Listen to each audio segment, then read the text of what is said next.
Kesehatan memang mahal harganya, begitulah ungkapan yang sering kudengar dari ibu waktu kecil dulu. Di usiaku yang ke-34 tahun, aku mulai sering mengalami nyeri pinggang yang mendadak datangnya. Mungkin, karena terlalu sibuk bekerja dan kurangnya olahraga, bisa menjadi salah satu faktor penyakit tersebut. Beruntung, istriku begitu pengertian dengan masalah yang kualami itu. Dengan senang hati, Dewi, istriku, membantu mengurut pinggangku, meskipun tak jarang, ujung-ujungnya, dia akan menghaturkan kewajiban lainnya padaku. Aku memang sudah berkeluarga dengan Dewi 3 tahun lalu.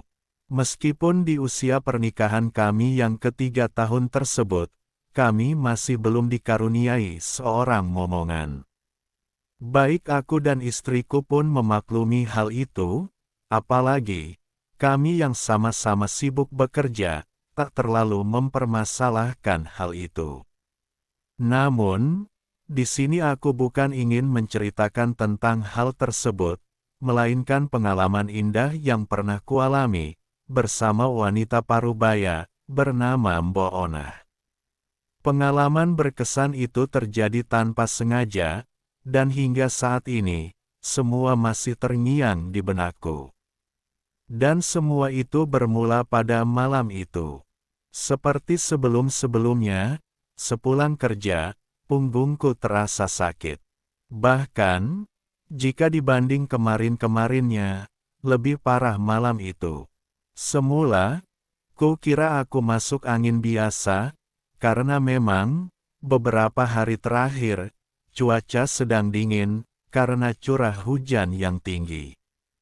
Mengetahui hal itu, sesampainya di rumah, istriku langsung mengkusuk belakangku, tapi setelahnya, ia malah mengajakku untuk menunaikan ibadah malam bersama. Aku pun tak bisa menolak, karena memang, beberapa hari sebelumnya aku juga belum menunaikan kewajiban itu. Alasannya, karena tugas kantor.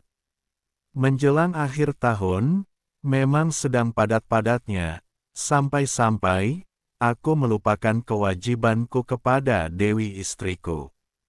Aku seolah sibuk sendiri dengan pekerjaanku. Dan dengan terpaksa, walau badan kurang fit, aku menurut akan permintaan istriku yang kudengar, ketika ia sudah menyiapkan semua solusi permasalahan yang dialaminya. Aku pun tak ingin egois, dan itu juga merupakan hal yang sudah menjadi haknya istriku. Dan pada akhirnya, setelah 1 jam kurang lebih, pekerjaan itu pun telah usai. Sampai pada pagi harinya, kukira punggungku akan pulih setelah diurut istriku itu, tapi rupanya tidak, bahkan justru semakin menjadi, sampai-sampai tanganku terasa kebas. Pagi itu, aku hanya bisa duduk dan berjalan kaku seolah seperti robot. Selebihnya, seperti makan dan lain-lainnya, aku harus dibantu oleh istriku sebelum ia berangkat kerja. Hari itu istriku memang tak bisa absen dari pekerjaannya, pasalnya, ada direksi yang akan memantau kinerja kantornya. "Pah, aku sudah manggil Mbok Asri ke sini, mungkin agak siangan datangnya, aku juga sudah bilang, nanti langsung nemuin papa aja, nanti pulang aku dari kantor, kita ke dokter ya," ujar istriku, seraya berpamitan berangkat ke kantornya. Mbok Asri sendiri merupakan tukang urut langganan istriku. Memang, sempat beberapa kali aku meminta jasanya, memang hasilnya lumayan untuk menghilangkan pegal-pegal. Setelah istriku berangkat kerja, aku benar-benar merasa kesusahan sendirian di kamarku. Kadang-kadang, aku sampai berseru, karena saking sulitnya beranjak dari kamarku. Seumur-umur, belum pernah aku mengalami masalah kesehatan seperti itu, ya, seakan seperti orang stroke yang tak bisa apa-apa sama sekali. Sampai kira-kira jam 10 siang, ku dengar suara seorang wanita beserta ketukan pintu dari luar. Aku mengira, mungkin itu Mbok Asri yang datang, dan berhubung aku susah untuk berjalan, maka kusuruh Mbok Asri langsung masuk ke dalam. "Masuk aja Mbok," ujarku dari dalam kamar. Dan setelah pintu terbuka, rupanya bukan Mbok Asri yang datang, melainkan ibu-ibu parubaya yang juga seumuran dengannya.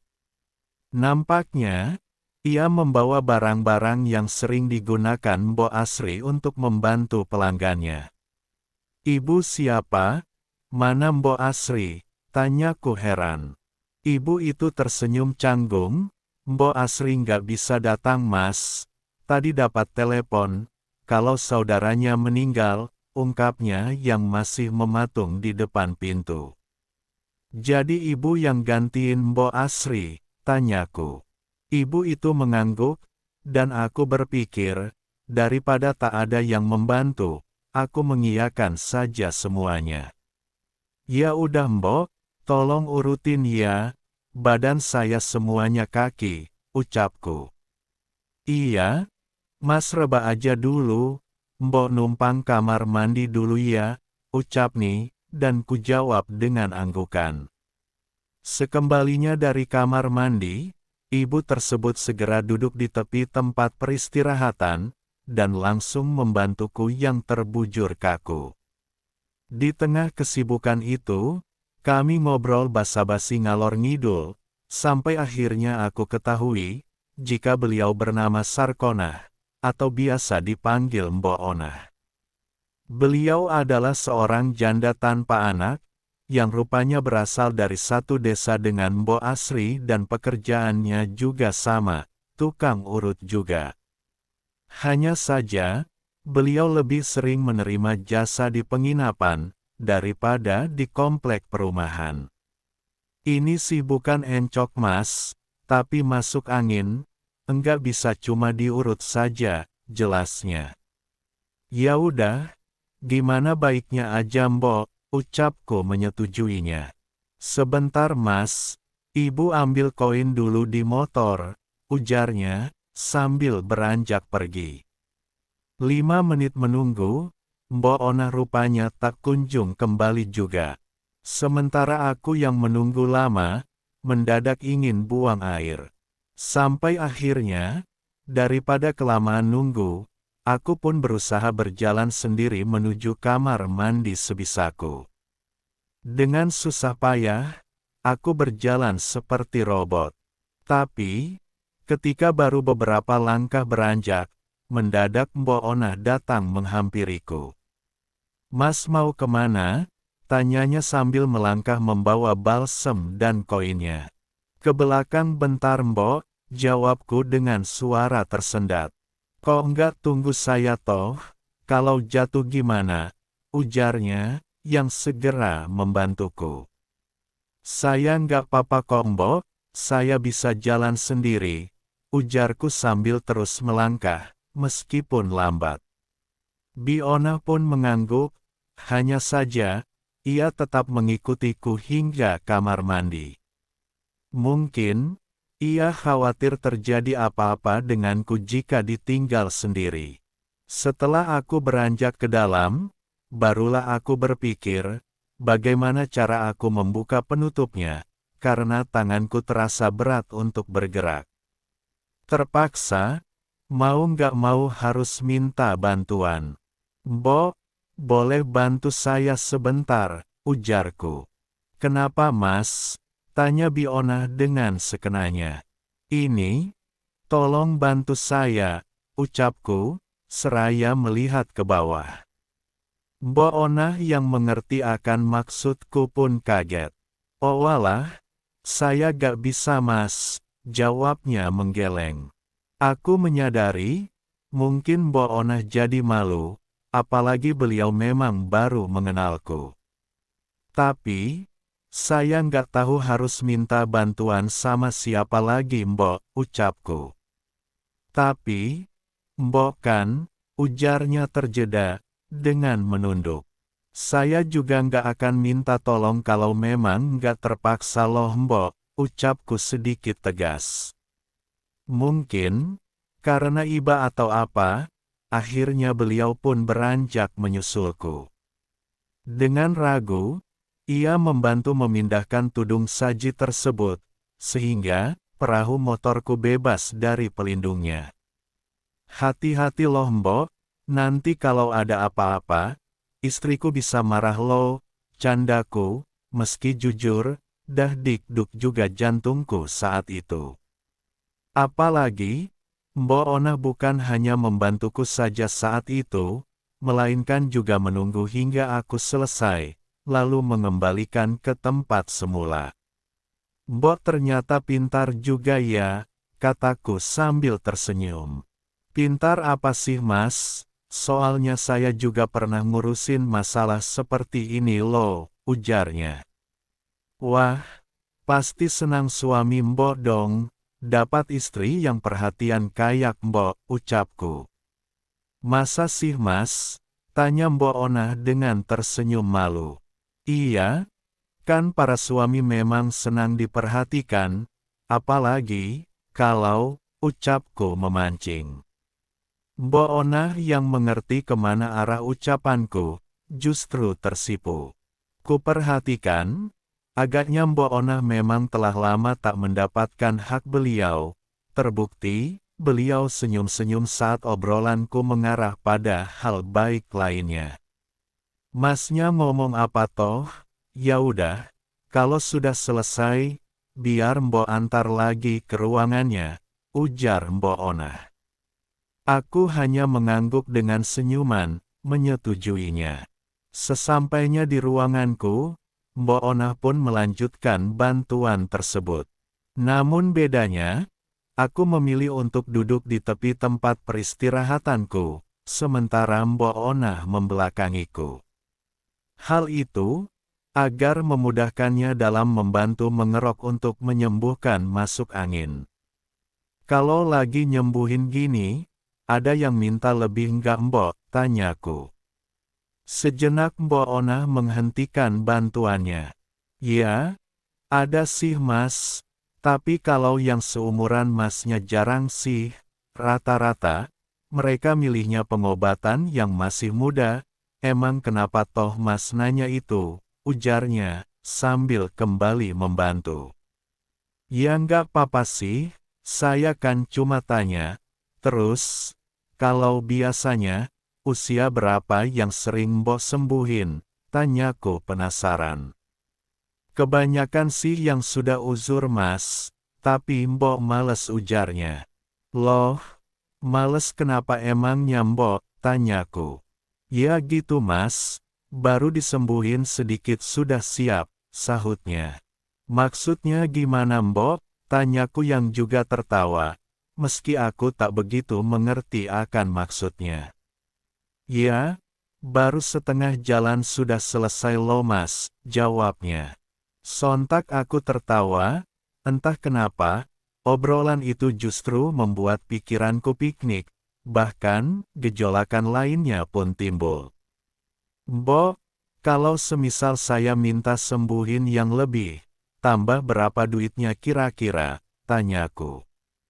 Ia langsung menoleh kaget, emang mas minat lanjutkan sembuhin yang lain, mbok udah tua loh, ujarnya. Tapi, kalau saya perlunya disembuhin, gimana dong mbok, tanya aku yang kemudian berbalik. Seketika itu, Mbok Ona langsung canggung. Kalau mbok sih, Mbok Ona menyebutkan nominalnya padaku. Aku begitu kaget, pasalnya, nominal harganya memang cukup terjangkau dan hemat. Ya gitu mas, yang penting cukup untuk beli beras mas, ujarnya. Ya udah mbok, tunggu apa lagi, ujarku ragu. Sejenak, Mbok Ona berpikir, awalnya aku mengira, jika Mbok Ona akan enggan untuk menerima niat mulia tersebut.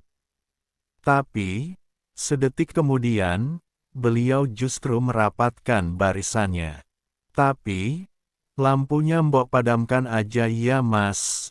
Mbok nggak pede, ucapnya sambil melangkah untuk memadamkan lampunya. Dan hanya dengan penerangan yang masih nampak melalui jendela, ku perhatikan, Mbok Onah mempersiapkan persiapan untuk penyembuhan lainnya. Dan yang membuatku melongo adalah, hutan rumpun bambu yang bersembunyi di balik persegitiga bermuda itu. Sungguh aku benar-benar tak percaya, usianya yang bisa dibilang renta, Mbok Onah masih rajin mengelolanya dengan baik dan rapi.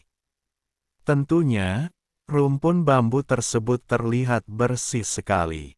Kemudian, ia mulai memberi sambutannya. Rupanya, selain senang kebersihan, Mbok Onah juga cekatan orangnya. Beliau begitu terampil dalam menjalankan pekerjaan tersebut.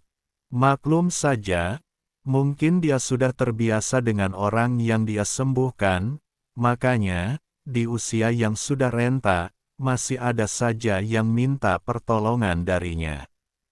Mendapati hal itu, tentu aku antusias menyambut pemulihan tersebut. Sampai ketika beliau mengambil hikmah kehidupanku, tak urung, malah aku sebaliknya yang ceramah ala kadarnya. Entah hanya perasaan atau apa, pada saat aku mulai melajukan perahu layar tersebut, nyeri pinggangku pergi entah kemana, bahkan, aku yang semula seperti robot pun berubah normal, dan sehat seperti sedia kala. Kendati demikian perahu tersebut tetap harus kulajukan pada lintasan yang benar.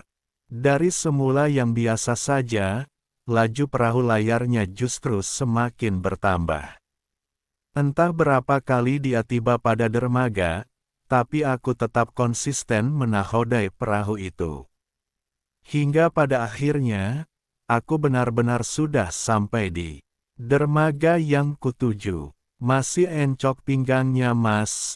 Tanya Mbok Onah. Aku mengangguk. Iya mbok sudah sembuh, sahutku. Syukurlah, saya juga ikut senang mendengarnya, ujarnya sambil tertawa. Singkat kata, saat sore menjelang, saat Mbok Onah hendak pulang, aku memberikan beberapa lembar dana pada beliau.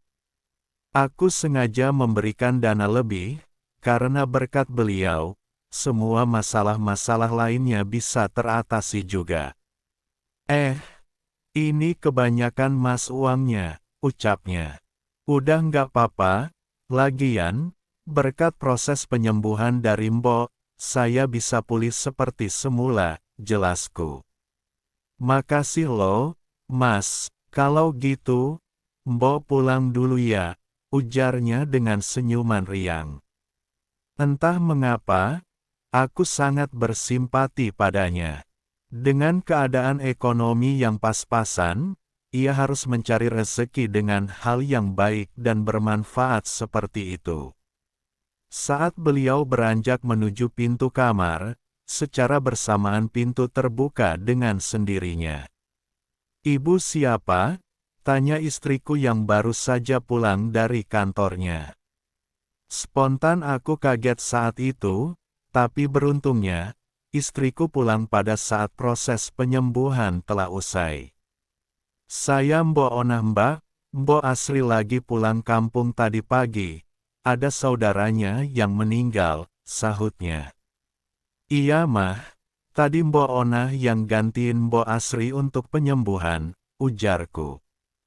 Ia menoleh ke arahku, terus, "Gimana, Papa udah mendingan sekarang?" tanya istriku. "Langsung sehat mah," ucapku beralasan. "Ya udah, Papa istirahat aja dulu," ujar istriku. Begitulah kisahku menemukan pengalaman berharga dalam hidupku.